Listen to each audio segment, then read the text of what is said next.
ابو بکر وہ عظیم ہستی جس کی وفات سے ایک خلا بنا تو اس کو پر کرنے کے لیے اپنی جیسی ہی سیرت اور کردار والے عمر بن خطاب کو اس مقام پر فائز کیا.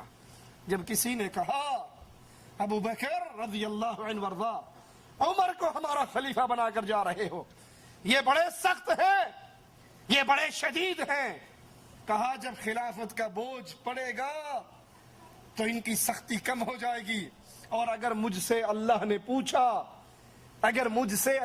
پوچھا مسلمانوں کا معاملہ کس کے حوالے کر کے آئے ہو، میں کہوں گا اللہ اپنے بعد تیرے نبی کے صحابہ میں سب سے افضل عمر ابن خطاب کو اپنے نبی کے صحابہ کا معاملہ دے کر آیا.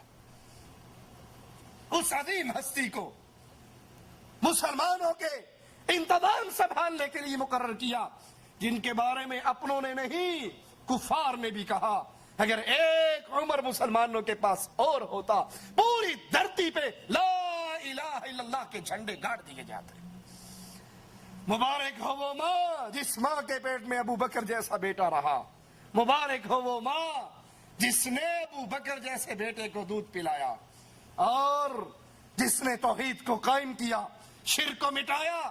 پھر دنیا نے اپنے خزانے الٹ دیے، دنیا ابو بکر کے سامنے آتی اور ابو بکر ان سے اپنے چہرے کو موڑ لیتے. حضرت عائشہ یہ تقریر کر کے کہتی ہیں مجھے بتاؤ کس دن کی وجہ سے تم میرے بابا کو گالی دیتے ہو، میرے بابا کی زندگی کا کون سا وہ جرم ہے جس کی بنا پر تم اس کو برا کہتے ہو. وہ تو ساری عمر اپنے نبی اور اپنے اللہ کی محبت میں اور ان کی لائی ہوئی شریعت کے پھیلانے میں گزار کر گئے. ابو بکر صدیق رضی اللہ عنہ وارضا مسلمانوں کو دین کی دعوت دینے والے، مسلمانوں کو تلقین کرنے والے. سلمان فارسی سے کہا نماز کی تلقین کرتے ہوئے کہ اے سلمان اللہ کا خوف کیا کرو، وہ قریب ہے وقت جب سب کچھ چیز چھپی ہوئی چیزیں واضح ہو جائیں گی، ظاہر ہو جائیں گی اور لوگ معلوم کر لیں گے ہر چیز میں تمہارا کیا حصہ ہے، تم نے کیا کھایا اور کیا چھوڑا ہے. یہ سمجھ لو جس نے 5 وقت نماز ادا کی وہ صبح سے شام تک اللہ کی حفاظت میں آ گیا، پھر اس کو کون مار سکتا ہے. اور جس نے اللہ کے ساتھ عہد شکنی کی وہ الٹے منہ کر کے دوزخ میں لٹکا دیا جائے گا. جس نے 5 نمازیں مسلمانوں کے ساتھ ادا کی یہ اللہ کی حفاظت میں آ گیا، صبح سے لے کے شام تک یہ اللہ کی نگہبانی میں آ گیا. اب جو بندہ اللہ کی نگہبانی میں ہو اس کا کوئی کچھ بگاڑ سکتا ہے؟ اور جس نے ان نمازوں کو ترک کیا اس نے اپنے اور اللہ کے درمیان عہد کو توڑ ڈالا. اب اس کا ٹھکانہ الٹا کر کے جہنم میں لٹکایا جانا. والدین کے حقوق کے بارے میں ابو بکر صدیق کی کتنی عظیم تعلیمات ہیں.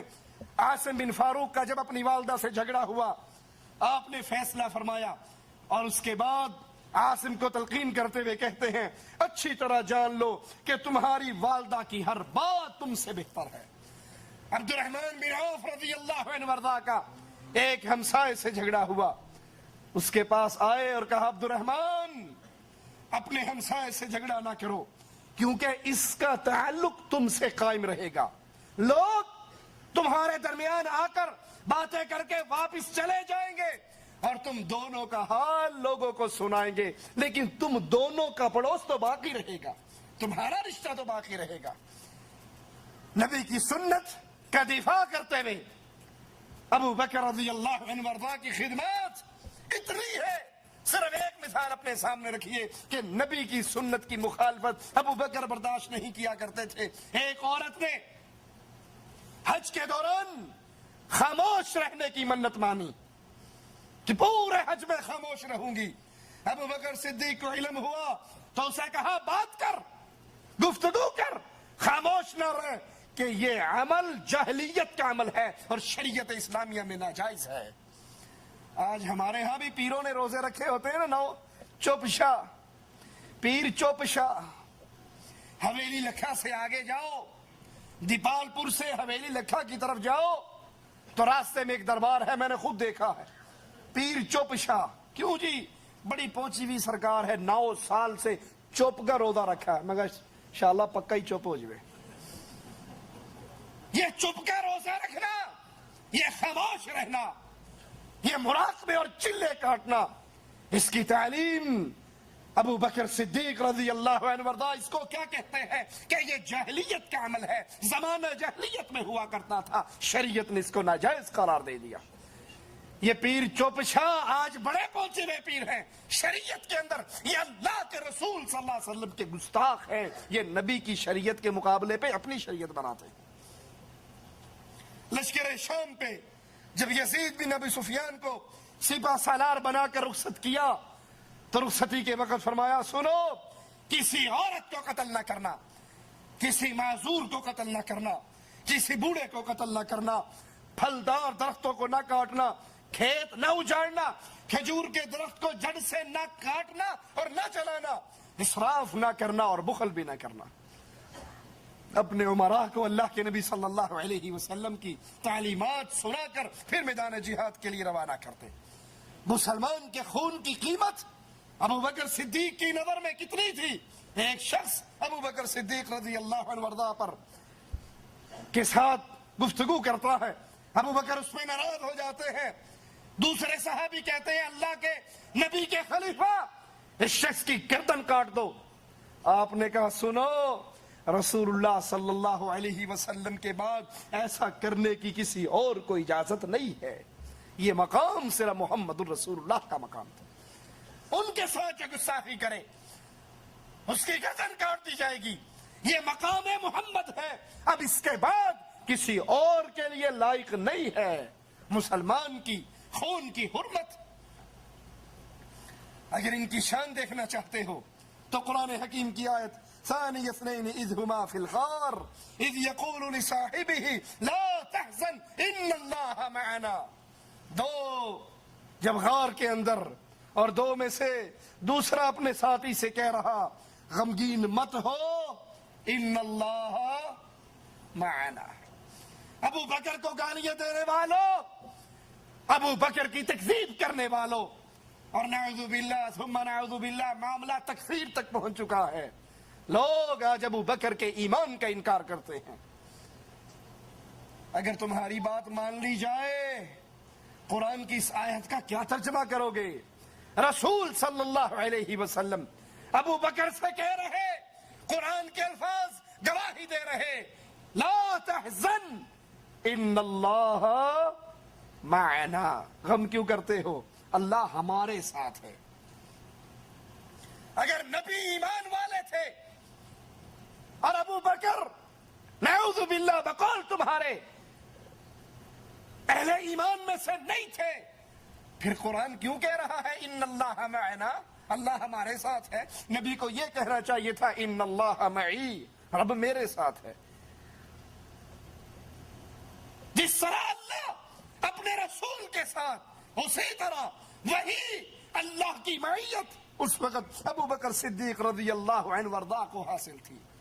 ان کا ایمان بنی اسرائیل کے ایمان سے بہت بڑا ہوا تھا۔ جب موسیٰ علیہ السلام بنی اسرائیل کو لے کر چلے، فرعون کا لشکر پہنچا، بالکل وہی منظر، سامنے سمندر ہے، پیچھے فرعون کا لشکر ہے، اور ادھر بھی غار کے اندر راستہ بند ہے، غار میں ابو بکر اور رسول اللہ ہیں، اور غار کے منہ پر کفار موجود ہیں۔ وہ بھی کہنے لگے، بنی اسرائیلی بھی، اے موسیٰ ہمارا دشمن تو آ گیا۔ موسیٰ علیہ السلام کہنے لگے ان معی ربی، میرے ساتھ میرا اللہ ہے، یہ نہیں کہا کہ ہمارے ساتھ اللہ ہے، صرف اپنا کہا، ان معی ربی، میرے ساتھ اللہ ہے۔ بنی اسرائیل کو موسیٰ سے وہ نسبت نہیں ہوئی تھی جو ابو بکر کو محمد کے ساتھ تھی صلی اللہ علیہ وسلم۔ میرے آقا نے یہ نہیں کہا ان اللہ معی، کہا ابو بکر لا تحزن ان اللہ معنا، غم کیوں کرتا ہے، اللہ تیرے بھی ساتھ ہے، اللہ میرے بھی ساتھ ہے، اللہ ہم دونوں کے ساتھ ہے۔ بخاری و مسلم میں ہے، رسول اللہ صلی اللہ علیہ وسلم نے پوچھا تم میں سے روزے دار کون؟ ابو بکر نے فرمایا میں۔ پوچھا جنازے کے ساتھ کون چلا؟ ابو بکر نے فرمایا میں۔ پوچھا محتاج کو کھانا کس نے کھلایا؟ ابو بکر نے کہا میں نے۔ پوچھا بیمار کی عیادت آج کس نے کی؟ ابو بکر نے کہا میں نے۔ آپ نے فرمایا سنو، جس میں یہ 4 باتیں اکٹھی ہو جائیں، محمد کریم گواہی دے رہے ہیں وہ بندہ جنتی ہے۔ اور یہ 4 باتیں ابو بکر صدیق میں موجود تھی، بخاری و مسلم میں ہے۔ رسول اللہ صلی اللہ علیہ وسلم نے فرمایا حقوق صحبت کی ادائیگی اور مال خرچ کرنے میں تمام لوگوں سے بڑھ کر محمد پر احسان صرف ابو بکر نے کیا ہے رضی اللہ عنہ وارضا۔ اور سنو، میں ابو بکر سے اتنا راضی ہوں، اگر میں نے اللہ کے علاوہ کسی اور کو خلیل پکڑنا ہوتا، ابو بکر کو میں خلیل پکڑتا۔ اسی لیے جب کسی نے پوچھا تھا آقا سب سے زیادہ محبت کس سے ہے؟ کہا عائشہ سے ہے رضی اللہ تعالی عنہا۔ پوچھا آقا مردوں میں کس سے ہے؟ کہا اس کے بابا صدیق اکبر سے ہے۔ کہا اگر اللہ کے علاوہ میں نے کسی اور کو خلیل پکڑنا ہوتا تو پھر میں ابو بکر کو اپنا خلیل پکڑتا۔